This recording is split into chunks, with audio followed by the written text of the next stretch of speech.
All right, hey guys. What follows is a conversation between me, aspiring jack person, and world champion triathlete Todd Buckingham. Hope you enjoy. Do you recommend periodizing your caffeine then, or how do you handle that?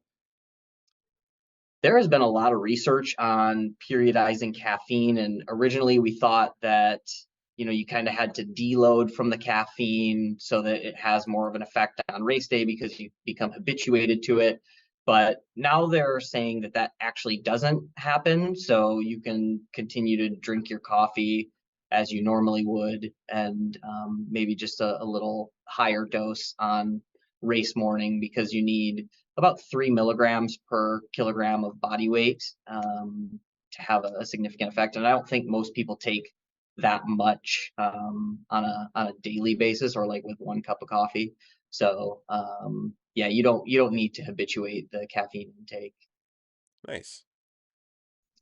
So when people come to you and ask about strength training, is it more for they want to gain weight and put on muscle, or they want to lose weight and become more lean? More often than not, especially when you're looking at like Gen Pop people, 9 times out of 10 people are looking to lose weight. I get the word or hear the word toned a lot or get toned, which technically physiologically doesn't exist, but what they mean, not to be pedantic, is what they're looking for is showing more of the skeletal muscle that they do have. So that means we're likely going to be doing a lot of resistance training, trying to gain skeletal muscle so we have that shape, and then at the same time eating in a hypocaloric diet so we're losing body fat, and that gives you the visual look of leanness or toned. So that's, I would say, So a very large portion of the gen pop is what they're looking for. So that's a good follow-up question here. Why can't you get toned? Like, why, from a physiological perspective, can you not tone your muscle? Yeah, so one of the ideas that comes with being toned, or kind of how it gets sold in magazines that are probably trying to sell you something, that's just me being bitter, but is that spot reducing fat is kind of the idea. So if you work a muscle, if I just do enough crunches right here, that area will get toned because that body fat will move, or that body fat will go away, and that muscle will be a little bit bigger. And they think that like there's something magic specifically about doing ab crunches that makes the body fat on the abs go away. And we know pretty conclusively in the literature that you can't spot reduce fat. It's about losing body fat through a hypocaloric state, and then your body takes it from different places throughout your body, and that's largely genetically determined, so it's not really up to you. So if you want to tone an area or get leaner in an area, lose overall body fat, and then the secondary option is to build muscle in that area. What's the most misunderstood thing in endurance, strength, and conditioning? Endurance, strength, and conditioning. What's Well, everyone getting wrong? yeah, I think that the main thing that people get wrong is they they do too much too soon because when you're just starting out, you're like, oh, I see these people who are really good and they're doing all of this stuff. So to be that good, I also need to do all of this stuff. And what happens is that more often than not, you will get injured by doing that. You don't see that these people have been doing this for 10, 15, 20 years, and they've built their way up over the course of those 10, 15, 20 years. And so by trying to jump right into it, you're going to most likely end up with some type of injury, whether that's a strain, a sprain, usually with the tendons or ligaments, because your muscles adapt relatively quickly because they have a lot of blood flow, but your tendons and ligaments don't have that same blood flow.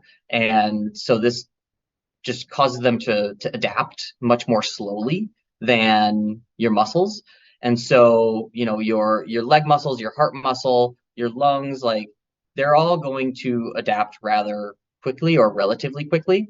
But the tendons and ligaments that support the joints, they're going to take a lot longer um, to adapt to the exercise that you're doing. And so you have to take it very, very slowly in order to, not get injured and progress so that you can get to the point where you're doing the same things that a lot of these other people are doing. So I would say that probably doing too much too soon is the number one mistake that most new endurance athletes make. So you're saying I shouldn't have added 4 hours of weekly basketball, 2 hours of pickleball, and a 16K step count all out of nowhere. That may have contributed to your shin splints. Yeah, but they're fixed now. Are there any supplements that you recommend for people who are strength training, and whether that's to gain weight or to lose weight? I'm sure those are two completely different supplements, but maybe you want to touch on both. Yeah, so I think, and if you've ever been in one of my classes, you're gonna roll your eyes when I say this because it's like my favorite thing in the world. But creatine monohydrate is basically one of the best research-backed supplements that we have. So it's going to help with increasing muscular size, increasing muscular power, muscular strength, recovery, and then about every 2 years we find out it has a new niche medical benefit. A very small amount because it is still a supplement at the end of the day, but like it helps with arrhythmias, it helps with brain health, it helps if you happen to be pregnant and you have a hypoxic event, it helps with that. So it's just like it's great, it's safe, it'll make you or help you in your journey of being bigger, stronger, faster. At the end of the day, it still is a supplement, so it's the top of the pyramid, only like the last 5%, but it's dirt cheap and safe, so it's like why not? Um, and then from there, the kind of the runners up to that would be caffeine, much for the same reasons that you mentioned, increased performance, so you can get after it a little bit harder in the gym. You do really have to watch out for the fatigue cost of caffeine if you're constantly like flooring your vehicle, which is your body, all the time. It can really burn you out, and we know that if you're not recovering adequately, no skeletal muscle adaptations are going to occur. So you're not going to get bigger if you're constantly overreached or overtraining. And then whey is just a super awesome way to get complete protein at a moment's notice that's very fast digesting. You can mix up a shake in under 30 seconds and have 50 grams in your bottle, and you're just good to go. So those are probably my big three. So I guess a follow-up question, because you've read a lot of the literature on creatine and it has all these new benefits, can it benefit my athletes who are endurance athletes? Have you read any of the literature on that? Yeah, so it's probably niche and not necessarily something that most of your guys are going to get a ton of benefit from. The areas where I would see potential increases or benefits for would be specifically in reaction time, though it's not been directly studied in endurance athletes. I could see that being particularly beneficial. Part of the running economy would be your ability to produce power in the gait, and the same thing with biking for triathletes. So creatine could have beneficial effects there.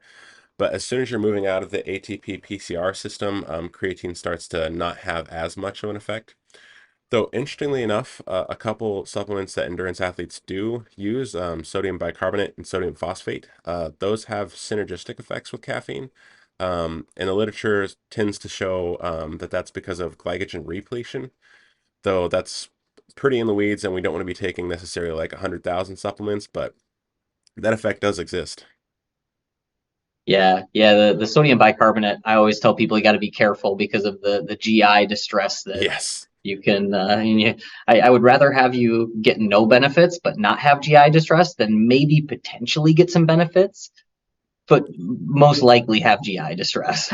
Yeah, I mean, how much time are you going to gain on the supplement versus how much time you're going to lose if you have to stop and poop? Exactly. She's a dietitian and really promotes creatine a lot with her athletes, and even had some research that shows it's beneficial for endurance athletes, but it's more for like the finishing kick or the sprint at the end of the Ooh, race or I didn't think something about like that. that. But then my thought is, okay, well, but creatine is associated with weight gain, right? Like, and I guess depending on where you are in the cycle of the creatine, like I wouldn't want to be carrying around an extra 5 pounds of weight because then that's just going to slow me down. So I So think it's like, it's stagnant after you've loaded, but it's relative to skeletal muscle mass. So you're like the I gained 3 pounds from the hyper hydration of the skeletal muscle. I would put you for like one or two max. And okay. it's not gonna do like this. It's gonna be as you're coming on it, 1 to 2, and then it's just gonna stay. Oh, gotcha. Okay. Also, like the training that you're doing in the gym is going to be helpful there too. Um, Yeah.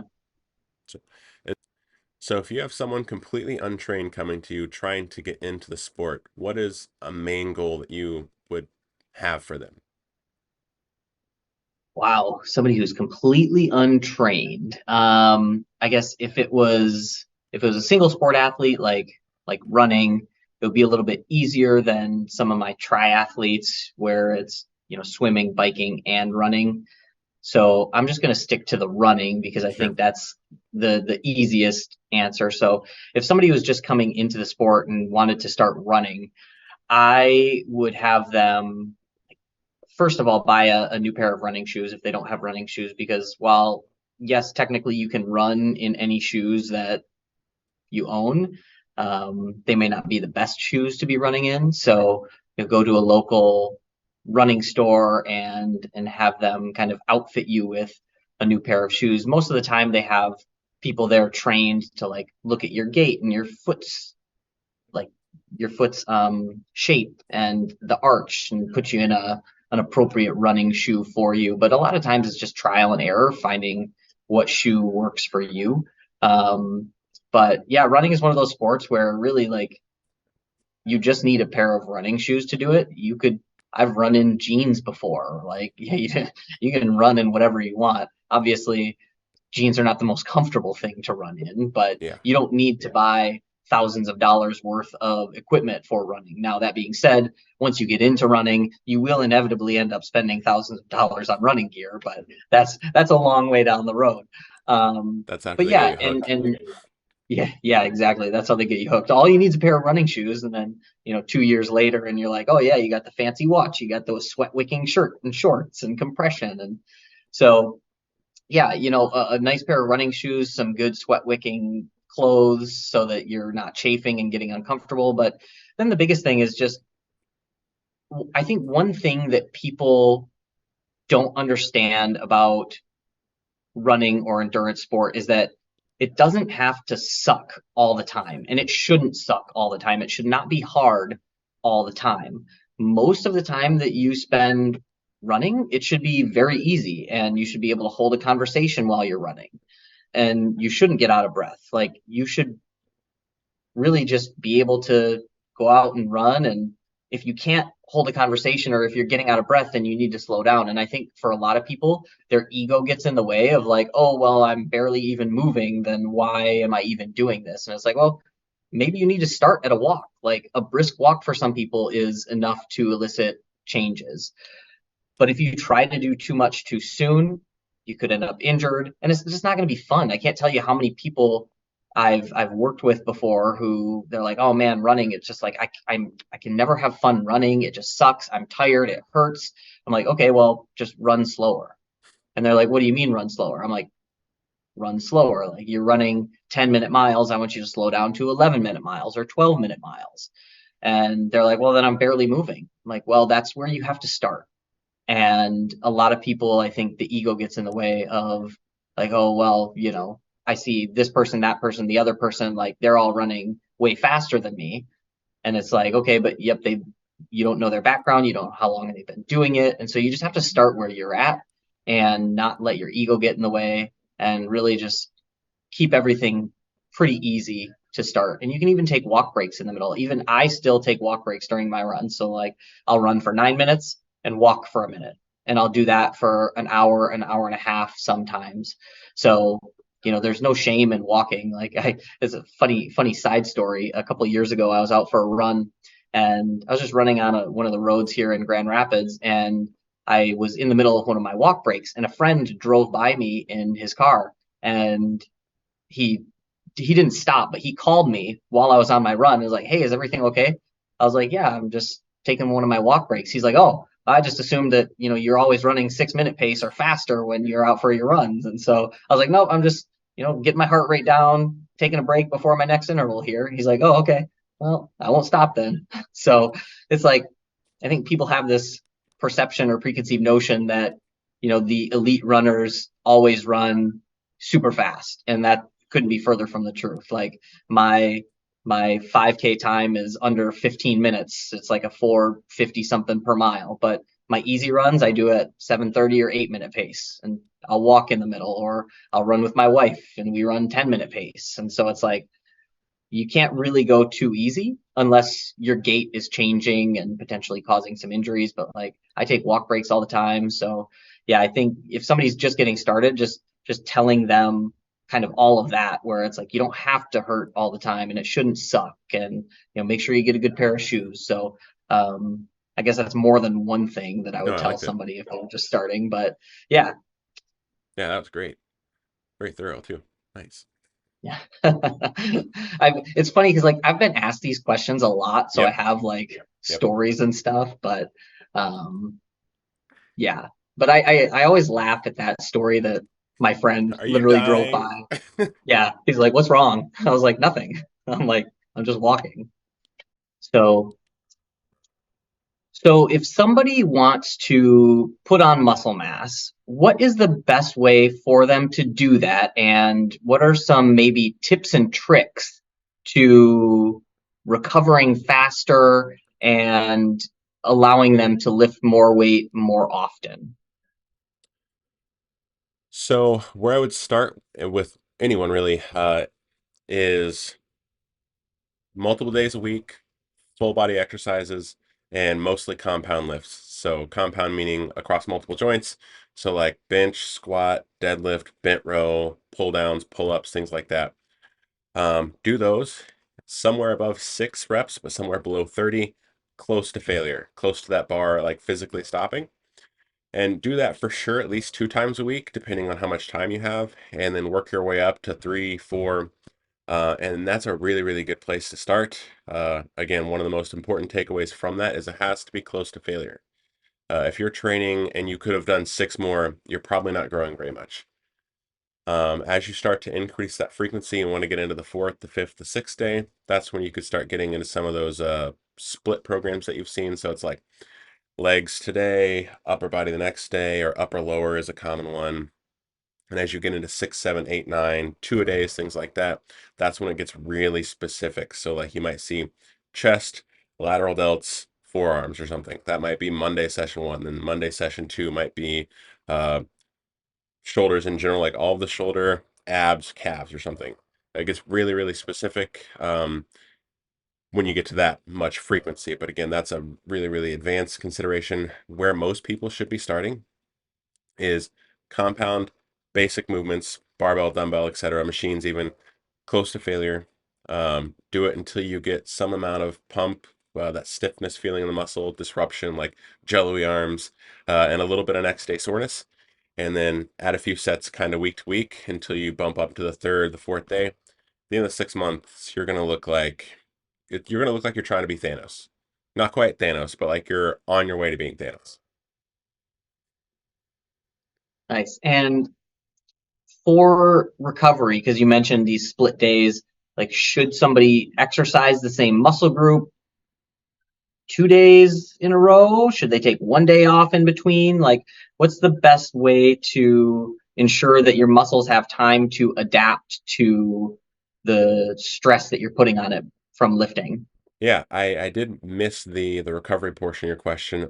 There's not a lot of really good hacks in terms of recovery. People are always looking for like the quick fix, but the number one quick fix for recovery is sleep. The number two quick fix is eating. So making sure you're doing those two things. But in general, you want to leave at least 2 days in between your sessions. So like you can go Monday, Wednesday, Friday if you're hitting the same muscle group. Um, if you've done quite a bit of volume and you're quite sore, you definitely don't want to train with overlapping soreness. So if by Wednesday you're still sore, pushing that workout to Thursday is a really good option. What I would say in that scenario, especially Thursday or Friday, is you probably did just a little bit too much volume, and probably repeat that week in week two, and you'll be a little bit more fit to handle it by week two, and then you might be ready to go by Wednesday in week two. So if you overshoot your volume, repeat the same week, and you've probably gotten fit enough to handle it by week two. The inverse is also true. So if you train on Monday and by like Tuesday at lunch, you're not sore and you feel strong and powerful again, you probably could have upped the volume, and volume being the amount of sets that you're doing. Nice. Yeah, it's funny. because the whole recovery piece, right? Like whether you are strength training like your athletes or endurance training like my athletes, the top two tips for recovery are still the same. It's sleep and nutrition. You have to make sure that you're sleeping 7 hours a night at least, and you have to make sure that you're eating adequately enough to help your body recover and repair from the damage that you're doing to the muscles. So I think that's really interesting. That yeah, it doesn't matter if it's you want to get swole or you want to get fast, right? It's the same thing. Yeah. I have three athletes right now where we're currently starting with trying to repair sleep and getting in good sleep hygiene and kind of fixing that, and then we're building training on top of that afterwards. Yeah, that's great.